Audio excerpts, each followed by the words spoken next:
Hi, இந்த பழத்தை சாப்பிட்டவங்களுக்கு தெரியும் இது எவ்வளோ ஸ்வீட்டாக இருக்கும் அப்படிங்கிறது. இதோட நேம் வந்து ஸ்டார் ஃப்ரூட் அப்படின்னு சொல்லுவாங்க.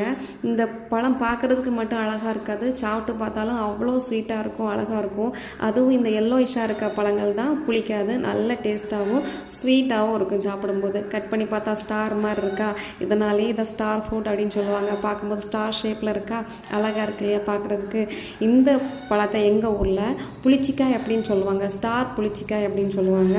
ஏன்னா அது புளிப்பாக இருக்கும் அப்படிங்கிறதுக்காக. ஆனால் பச்சையாக இருக்கும்போது மட்டும்தான் நல்லா புளிப்பாக இருக்குமே தவிர, கொஞ்சம் எல்லோயிஷ் மாறிட்டாலே அது ஸ்வீட்டாக தான் இருக்கும். ஆனால் டார்க் எல்லோயிஷ் ஆகிட்டா ரொம்பவே ஸ்வீட்டாக இருக்கும். சாப்பிட்டு பார்த்தவங்களுக்கு தெரியும் இது எவ்வளோ ஸ்வீட்டாக இருக்கும் அப்படிங்கிறது. இதெல்லாம் பச்சை காய் தான், இதெல்லாம் நல்லா புளிக்கும், வாயில் வைக்கவே முடியாது, அந்த மாதிரி தான் புளிக்கும். ஆனால் பழுத்துட்டா புளிக்காது, நல்லாயிருக்கும்.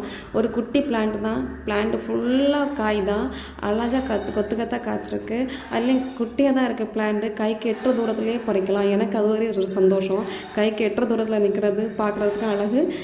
உடனே போய் பறிச்சிக்கலாம். அப்பப்போ போகிறதும் போய் பறிக்கிறதும் சாப்பிட்றதுமா தான் இருக்கும். நல்லா இருக்கு இல்லையா பார்க்குறதுக்கு. இந்த பிளான்ட் லோ மெயின்டெனன்ஸ், அழகாக வளர்க்கலாம்.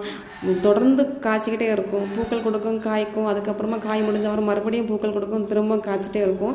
இந்த பிளான்ட் எல்லா வீட்லேயும் வாங்கி வைங்க, நல்லா வளரும். இந்த வீடியோ பிடிச்சவங்க லைக் பண்ணுங்கள், அப்படியே என்னோடய சேனலை மறக்காமல் சப்ஸ்கிரைப் பண்ணிக்கோங்க. ஓகே, பாய்.